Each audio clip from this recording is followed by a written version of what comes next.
Friends, here we are, part two of our two-part course on spice medicine. In this particular class, we are finally going to get into the best part of it all, talking about our plant allies. So many incredible spicy herbal friends to talk about. So let's get started with one of my favorites, basil, or basil if you prefer. Now, if you notice in each one of these slides, under the common name of the herb, there's going to be a measurement. In the case of basil here, we've got 2 teaspoons. And for me, for most folks, it's kind of a broad spectrum application. This is the amount of this herb, dried and powdered, that I would want to get into my diet throughout the day, not necessarily all at once, in order to get a nice therapeutic dose or close to a therapeutic dose. So that measurement's going to be under every single one of the herbs we talk about today. We are again focusing on dried and powdered measurements. If you're using fresh, you've got to double that volume in order to accommodate for water content and all of that.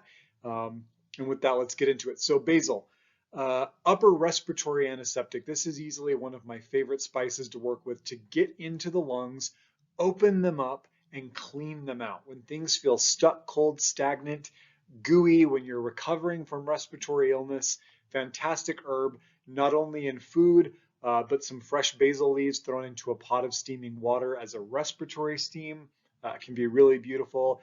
Basil is a bronchodilator, which means that it acts to open up the bronchioles of the lungs, allowing for more air to get in, helping the lungs really maintain elasticity and again, detoxify themselves deeply. This is a very, very important thing for the lungs to be able to do.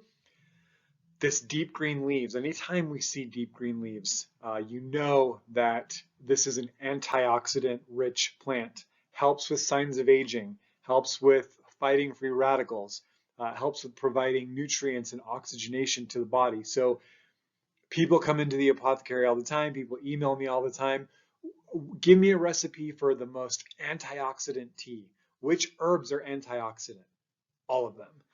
But when we get into these leafy greens, these dark leafy green herbs and spices and vegetables and all that, you're really seeing that antioxidant power come to life. So basil, energetically very airy, has this nice stimulating, warming upward and outward energy in the body. So very, very supportive for cognition, helping the brain stay plastic, helping blood flow to the brain, helping the mind stay open and pliable. This is true for all of the osmum plants, all of the basil plants, but is especially true for holy basil. So keep that in mind. Lovely herb in tea, working within tea. Basil, most all of the basils, actually, the Thai basils, the culinary basils, the holy basils, the temperate tulsis, very easy to grow in containers, very easy to grow indoors, to keep them happy, to have access to fresh, fragrant, medicinal, magical herbs all year long. Basil's very forgiving that way. So if all you have is space for a small window garden, here's a friend for you. The eugenol, by the way, which is one of the volatile compounds in basil, is the same one that's found in cloves. So when you have a nice quality basil, fresh leaves, if you rub them, or dried basil, you get in there and smell that, you should be able to pick up on notes of clove because there is a shared compound. There's a shared virtue between these two medicinal herbs. Next up, we have black pepper, 1/4 teaspoon dried per day, spread throughout the day. This is an herb that I love for stimulating the digestive fire. Black pepper gets into the belly, it warms and dries. It creates a really beautiful atmosphere for food to land into a belly that is primed to digest, assimilate, extract nutrients, and move things on. So if you're a little sluggish, if your belly's a little cold, meaning that food sits there and kind of hangs out for too long, consider adding black pepper into your food. Black pepper is really helpful too with the assimilation of nutrients, meaning that if you find that you have panda syndrome, pandas have to eat all day long because the amount of calories they spend eating and digesting the bamboo is almost like even Stevens, right? They don't ever go into like calorie excess. So if you find that you eat food and you end up getting tired from the process of eating and digestion because you're not absorbing very much of the macronutrients from food, pepper's a really lovely one. That being said, we also add black pepper to many of our herbal compounds when I feel like folks are having a hard time assimilating the medicine, that we're giving them nice therapeutic or sometimes heroic doses of herbs, and they're not seeming to get the full download. They're not getting the full spectrum of what that plant has to offer. We'll add just the teeniest, tiniest little bit of black pepper to the formula, a couple drops into a bottle of tincture. This is more of an energetic dosing than anything, and black pepper will help open up the tissues, warm them up, and help get those herbs deeper into the body in the same way black pepper helps with the assimilation of food nutrients, right? This is an herb that I really love when people are struggling with balance. And I mean that both literally and figuratively, right? When folks are struggling with balance, when there's some proprioceptive issues or some vertigo, or when folks are having a hard time getting into their body, that if they're going back to the gym or doing exercises and realizing they can't stand on one leg without getting really wobbly, right? Bringing some black pepper medicine in can be very, very helpful for opening the flow of blood in the body, regulating proprioception, helping us find our center. And of course, the figurative side of it is that when we feel that we don't have good balance or harmony in life, this is a really beautiful plant to turn to. Black pepper is also really, really supportive for regulating a blood pressure, especially when the blood pressure is too high, and helping with arthritis to clear out arthritic joints, to get the blood moving, to purify the joints, and to allow for the body to break down joint deposits more effectively, so that when there are inflammatory conditions in the joints, black pepper helps the body do what it wants to do more efficiently. Next up, one of my faves, cardamom, quarter teaspoon throughout the day. If you are looking for a creative way to work with cardamom, first of all, add cardamom to cold or hot cereal, or my favorite, add cardamom to drinking chocolate, right? If cardamom has a big personality, and sometimes people can't figure out how to work cardamom into the kitchen. There's two ways for you that I think you'll really enjoy. Cardamom, very, very helpful for overall respiratory health, keeping to warm and lubricate the lungs. That's the atmosphere that they like. That's the temperature they like to be. Get them nice and open, help with breathing, releasing, exhaling, helping with ease in the chest. Like basil, another very powerful bronchodilator. I really love cardamom for mood. And if you've ever picked up any of my mood formulas or seen formulas that I've written for folks dealing with mood, especially depressive cold states, cardamom is always there. I love cardamom so much. This herb is warming and a little bit aphrodisiac, and really just has this incredibly uplifting, stimulating in the most centering and calming of ways, which is really the definition of an aphrodisiac herb. Love this. And there is a connection here for me between the respiration, the inspiration, and mood. So for folks who are interested in breath work, for folks who do heart math stuff, or cyclical breathing, or anything where you are working with conscious breathing to change the mood or to enter into altered states of consciousness, cardamom is a beautiful, beautiful ally for that work. Again, mildly aphrodisiac. The cardamom chocolate combination for me is just perfect. Warming digestive support, similar to black pepper, not as hot and spicy as ginger. So when people say, oh, I've heard really good things about ginger for nausea, for rebellious stomach and all that stuff, but I take ginger tea and maybe I get a little bit of acidity from it, or it's just too spicy for me. Cardamom is a slightly less spicy, but still warm and digestive ally to turn to. Really, really delicious in tea. And last but not least, fabulous for oral health. I like to make my own tooth powders with activated charcoal and different clays and salts. There's always powdered cardamom in there to help cleanse and purify the gums, to keep your breath fresh. This is a really cool herb to pack around with you in a little tin, just some cardamom seeds. And if you feel like your breath needs a little upgrade, you can just pop a few of those seeds into your mouth and kind of suck on them for a while and then chew them up and swallow them. The other day, I was doing some recon and looking at a bunch of the chewing gum that's available just at convenience stores. I could not find a single chewing gum option that didn't have made from bioengineered foods warning label on the back. So something to consider. Moving on to one of my favorites, Cayenne. And we could literally do a 2-hour class on Cayenne, and probably at some point I will, because I am a devotee. I am a devotee of Cayenne. Pinches here and there. Cayenne is, of course, very, very hot. And there are many, many species of Cayenne, ranging from hot to incredibly hot. So, I like to get a little Cayenne in my diet. I like to encourage folks to get a little Cayenne in their diet, but you've got to find the right pace for you. If you don't like spicy food, if spicy food gives you trouble, you might just be putting a tiny little pinch of Cayenne and knowing you're getting just a little bit of that beautiful medicine. So, Cayenne's South American indigenous, but I will tell you this, any culture who works with capsicum will say that capsicum is native to where they're from. Like, we all love this plant so much that we want it to be where we're from. But capsicum is South American indigenous, now globally worshipped, and that happened somewhere around the late 1700s that this plant started just getting spread across the world. And now I think there are iterations of cayenne pretty much everywhere at this point. Why do people love the cayenne?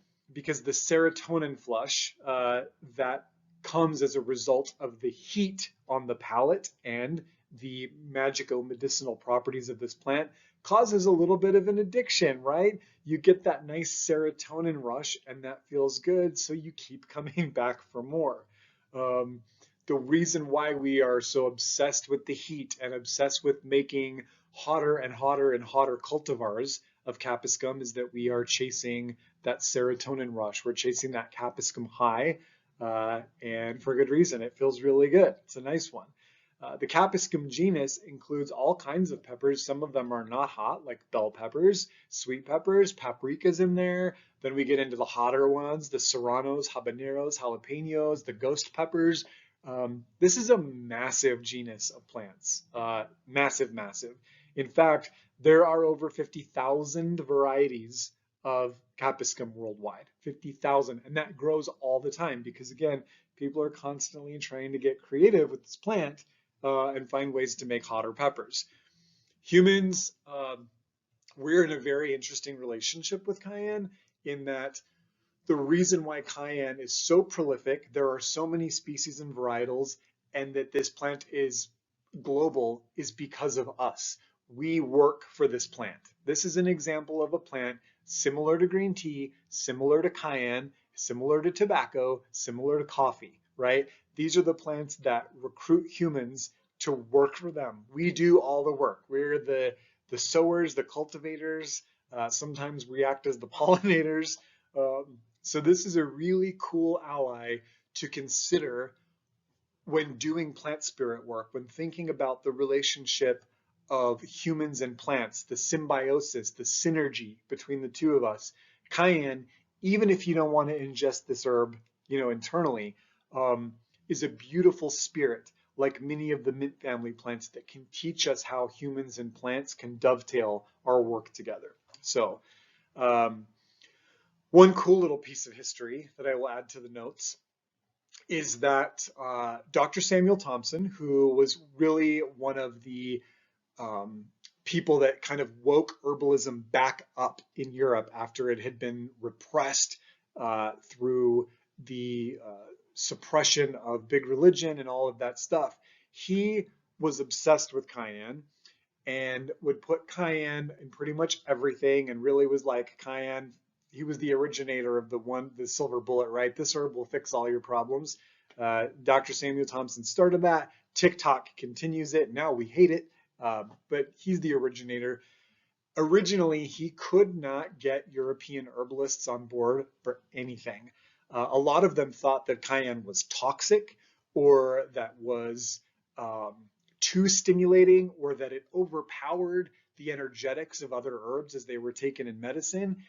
Not 50, 70 years later, there was not a single materia medica, not a single herbalist in Europe not talking about cayenne. So he was onto something, and look at us now.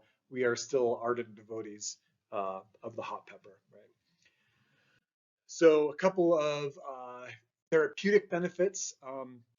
That previous slide that I'm going to put in, just shows how cool this plant is, right? And that I have literally 2 hours of stories. So we're going to move on, but I wasn't kidding when I said there's a lot to this plant.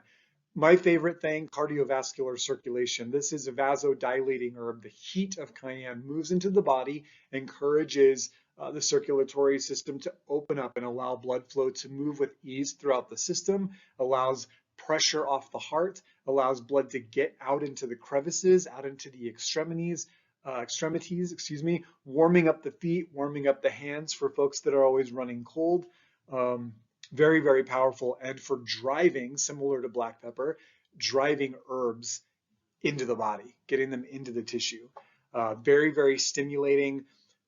Cayenne is very powerful and helpful for stagnation.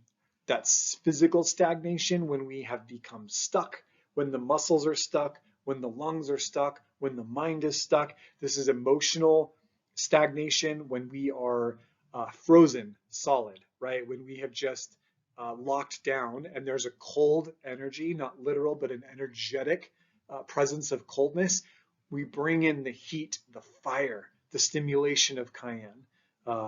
Even just by carrying one in our pocket or working with cayenne ritually to fire up those cold spaces and get us out of states of cold stagnation. Pain relief, topical and internal. I love to add just a tiny little bit of cayenne to a compress, usually a mustard compress. A little bit internally can be very, very helpful for pain.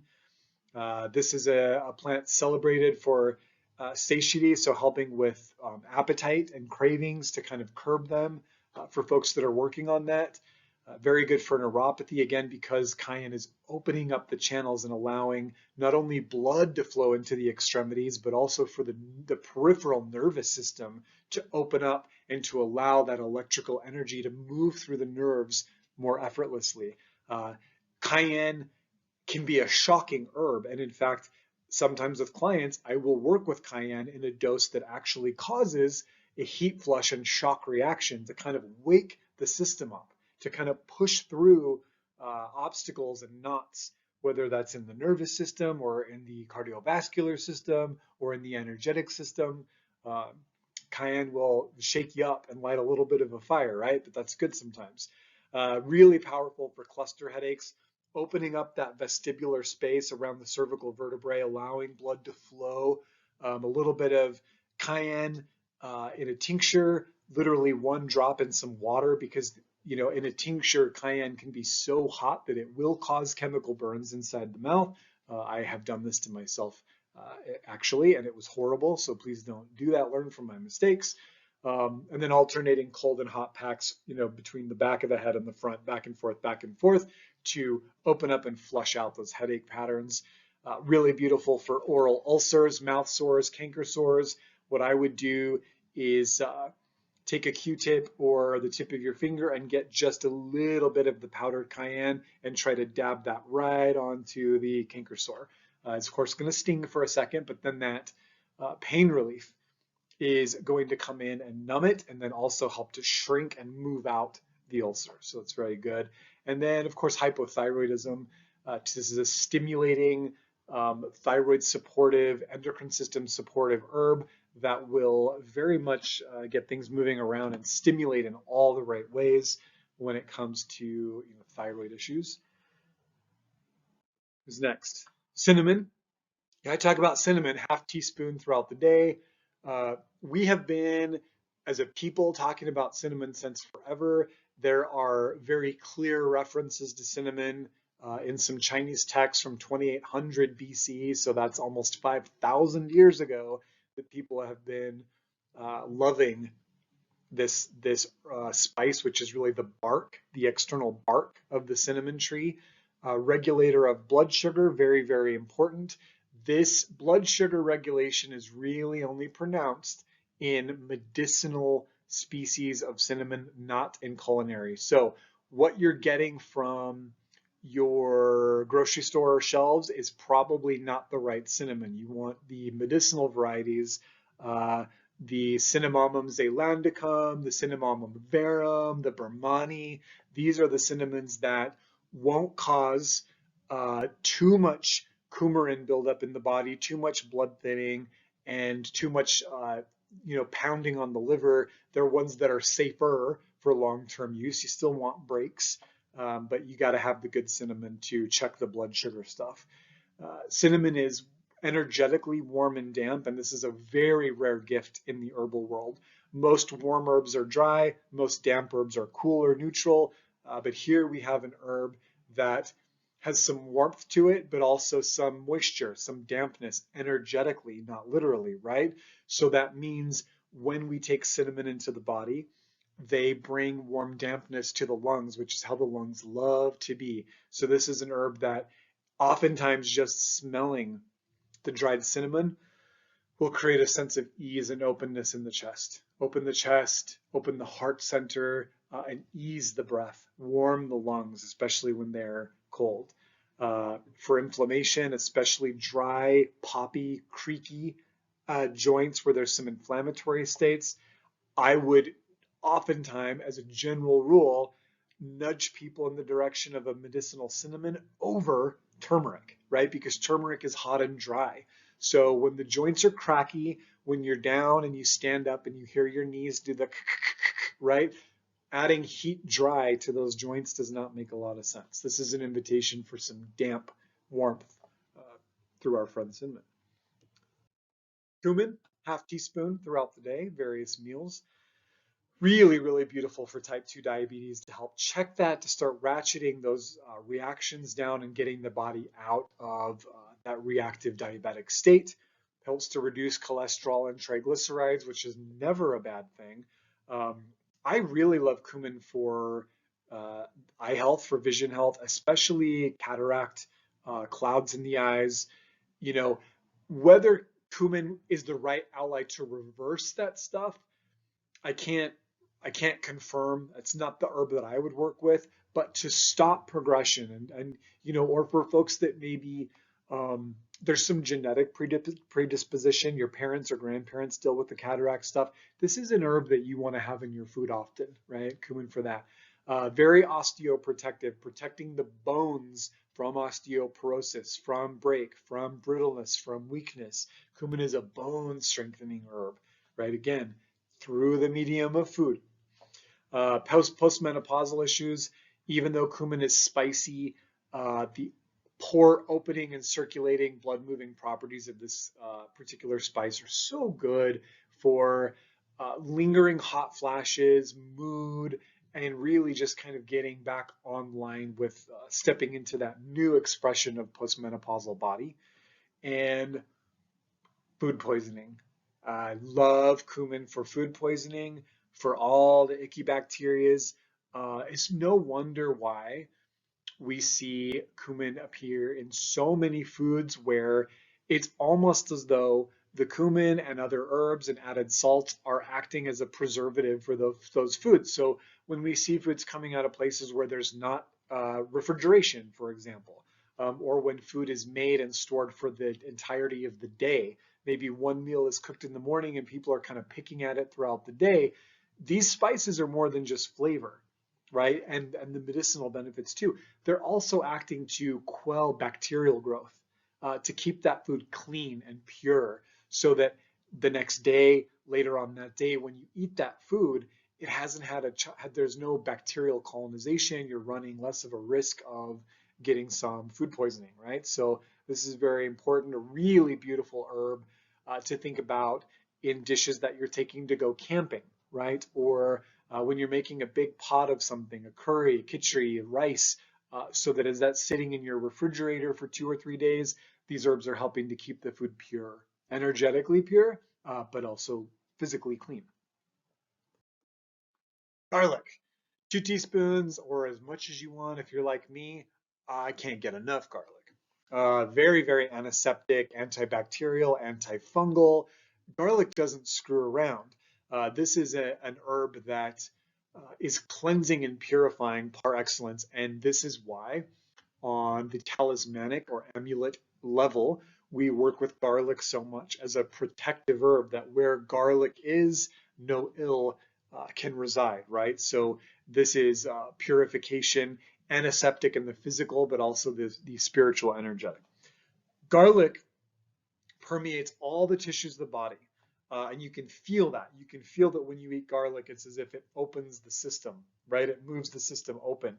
And one cool thing you can do is to take a nice fresh clove of peeled garlic and rub it really briskly on the bottom of both of your feet.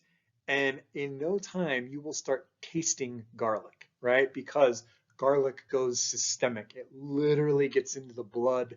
The volatile and essential oils of garlic move into the system. This is why often if you eat a garlic rich meal the next day, it's still coming through your lungs. It's coming out your pores through your sweat, right? Because garlic is everywhere inside of you, cleaning you out, which is good. Really beautiful ally for hypertension, high blood pressure, many cardiovascular issues.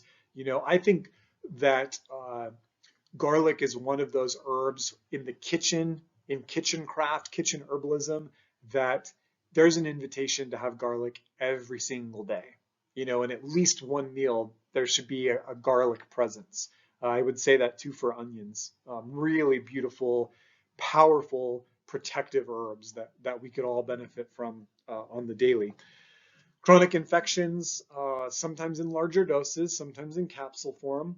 Kyolic or some of these other, extracts can be helpful because they're not stinky, but garlic is very helpful. And then, of course, immune dysregulation that garlic will help the body build back up foundational functional immunity so that we don't have to get sick in the first place. Very, very important. Should get a little bit spicier now and talk about ginger.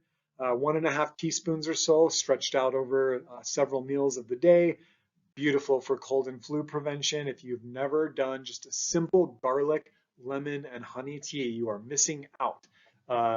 This is my go-to when I'm not feeling good, when my throat's raw from teaching all day, or if there's a little tickle back there and I'm like not really sure. Garlic, lemon, ginger, cold and flu prevention. It's effective, it works, it's there. This is an immune strengthening herb as well, partly through the stimulation of the small intestine where much of our immune system intelligence lives, partly through just blood circulation and purification. So very good. Nausea, rebellious stomach chi, kind of anytime you feel like your stomach is turning a little bit, you're nauseated, you're queasy, any of those descriptors, try a little ginger tea, a little ginger peppermint tea, some ginger and honey, whatever suits your palate. Ginger is really beautiful at moving the digestive energy from top down, which is how it should not go from the bottom up, right? We should move from the mouth downwards. So when that's flipped, ginger is really helpful. This is an herb that's got a little spice, so it will warm the digestive fire. So for folks that eat food, the food sits, it stagnates. Ginger is a friend for you. This is going to help warm the belly and get things moving appropriately, like the black pepper. Very diaphoretic, meaning that it's going to open the pores and allow the body to push out toxins via the sweating mechanism. So that's very helpful. And then there is some cognitive perception support here with ginger, audio, visual. I think about visual snow and tinnitus and foggy ears. Whenever you want to stimulate and move and kind of stir up the audio visual faculties of the sensory body, ginger's a fun one to bring in. So another one of my favorite friends with chocolate is nutmeg. 1/8 of a teaspoon, tiny, tiny a bit here. Why? Because an overdose of nutmeg is narcotic. Too much nutmeg, and you will be inebriated, and too much above that, you can make yourself quite sick. So a little bit goes a long way. Nutmeg is also a flavor and an aroma that most people enjoy, but not when it's too strong in something. Like the difference between the perfect little amount of nutmeg and an overpowering amount of nutmeg is a small line. So be ginger, pun intended, with the nutmeg. So pain relief, very beautiful herb to add to, again, a nighttime sipping cocoa, a little nutmeg, a little ginger, cardamom, cayenne. Have that before bed to help with pain, with sore muscles.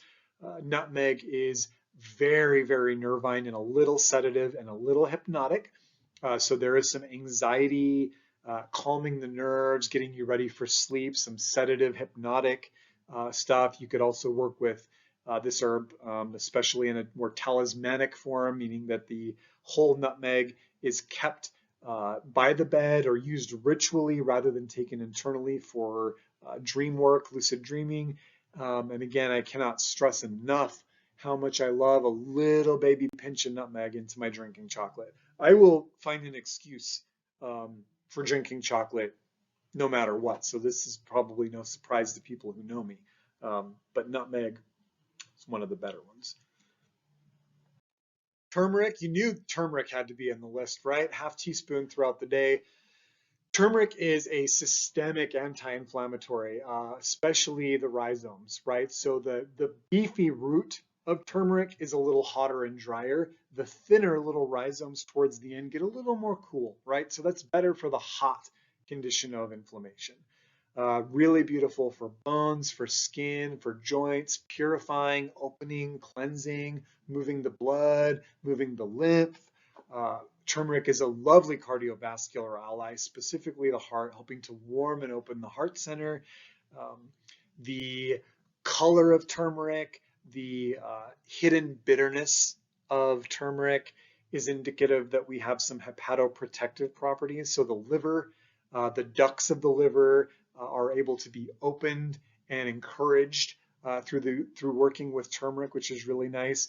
Also some neuroprotective properties, right? Keeping the brain safe, keeping the brain protected and plastic so that we don't have to deal with those degenerative cognitive issues over time. Turmeric internally for wound healing, right? So when there's wounds that are having a hard time healing, they're hesitant to heal. I really like the combination of astragalus for that. It's going to be like an 80% astragalus, 20% turmeric internal formula for helping with wounds that are being a little fussy. They're not kind of healing up the way that we want them to heal up, especially in older folks. And I will use turmeric here to get on a little bit of a soapbox about entourage effect. You will hear people say, oh, I got some turmeric from the store, some turmeric supplement from the store, and I took it and my blood pressure ended up getting really low and my blood was really thin and I got a nosebleed or my period was horrible or, whatever.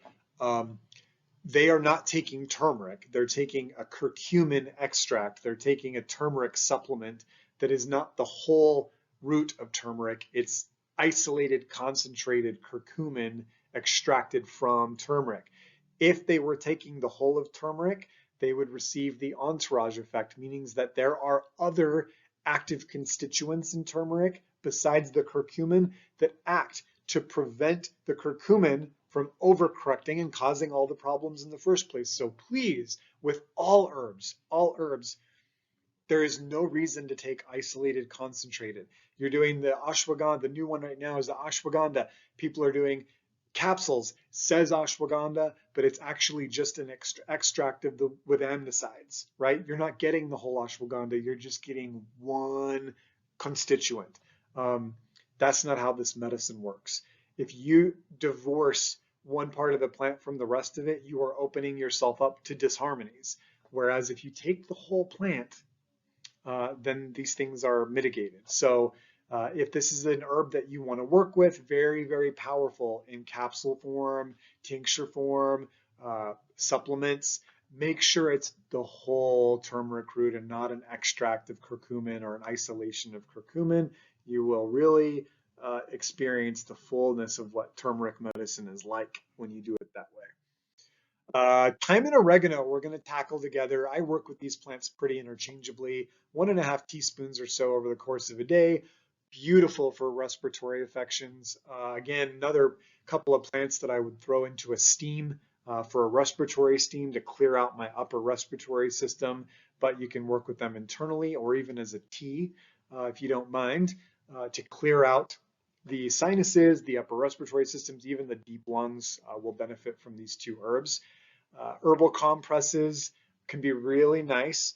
They're a little bit less hot than the mustard, the turmeric, the cayenne, but they will still move blood, move lymph, and bring their antiseptic properties to the body. And I think about like a sore throat gargle, some thyme, some oregano, a little bit of garden sage, a little pinch of good sea salt. Don't swallow, just get in and gargle. You know, rinse the throat, rinse the uvula, rinse the back of the mouth, and then spit that out, and then rinse with some clean water, just to cleanse, to get everything out. If you're susceptible to strep infections in there, or your throat gets inflamed and then it's really susceptible to airborne bacteria, airborne viruses, just do a little gargle with these herbs. You know, you're just making like a strong tea and adding a little bit of salt and gargling. You can add a little mint in there too, make it taste good. Doesn't have to taste medicinal. This is very, very good allies to work with. Our last one already, saffron. About 3 strands over the course of a day.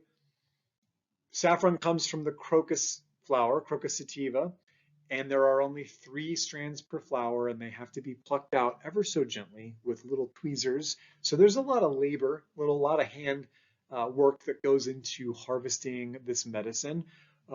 Very powerful ally for cognition, Alzheimer's and all of that. Keeping the brain plastic, keeping the blood flow, keeping space, energetic space in the brain, right? So that we don't get calcified and brittle up there, that everything stays nice and squishy the way a brain should be. So very helpful with memory loss, recall, word pulling, all of that stuff. I love saffron for anxiety and depression, especially when they show up together, right? There are cold, frozen forms of depression, and then there are anxious depressions. And when there's an anxious depression, this saffron is very, very powerful. I will work with saffron a lot for pretty much all, but that's the one where this plant really, really shines. Again, in a tincture, you can find capsules. Be mindful, just like the turmeric, that you're not getting, there are so many trademarked extracts of saffron where they're just pulling certain constituents out of the plant. No, you want the whole thing, okay? When in doubt, learn how to make medicine, make a tincture of saffron yourself. So that you know you're getting it all. Retinal blood flow, macular degeneration, weak eyes, weakness in the eyes, slow response, you know, in the cameras, right? A little bit of saffron can help get into the eyes. Really a beautiful herb for getting into the eyes, for vision, for foresight, for divinatory and prophetic work. Really, really beautiful ally. And if you see Crocus sativa, there's very much that energy about this plant. There is a very kind of right, mystical Crocus sativa energy. So it's no surprise that saffron brings that. And of course, this is a powerful blood mover. This is one that in higher doses would be contraindicated during pregnancy because the saffron can move blood so intensely that it could cause problems there. So not your go-to. We got other herbs that are safer if that's your situation. But in small doses, it's probably okay. Always talk with your herbalist to see what's safe for your body. So that's the end of our herbs, but I want to give you a recipe. This is a recipe for a food that I cherish, that I learned from one of my teachers in herb school called Kalsa. And this is kitchari, which is essentially rice and lentils. It comes out of the Ayurvedic tradition of India, and this is a food that, for me, what people say they get from chicken noodle soup, the comfort, the grounding, the nourishment I get from kitchari. So here is a recipe for you. It's very simple. You again are working with basmati rice and mung dal or lentils or split lentils or split peas if that's all you have. It's really a rice and a bean. And then the spice profile that I have here is on the weaker side. So for folks who don't love a spicy dish, you're going to get some nice flavor and aroma from this recipe. but not a lot of heat. If you do like a little spicier, a little more complicated, maybe a little hot, you can tweak this, right? Maybe add a little cayenne, maybe add a little more ginger, a little more cumin. But these are the herbs, the spices that you want in this. And the cool thing too about kitchari is that any of the other spices we've talked about today that you want to work with, and you're like, I don't really know where I could add that herb, or I don't cook with spices very much, so I'm kind of stuck. Make kitchari. Bring the black pepper in. Bring the cumin in. Bring the ginger. Bring all of them. You know, this is a beautiful rice and lentils dish. Beautiful delivery system for the healing power of spices. So please try kitchari. It's incredible. And with that, thank you so much. Two-part class on medicinal spices. I've wanted to do this for a really long time, so I'm glad we knocked it out. I hope that you learned a lot. If you want access to all my classes, the advanced ones, the courses, the Q&As, the blogs, the special little extra goodies, come hang out with us over on Patreon. And I look forward to seeing you at one of our next Free Friday community classes. Take care.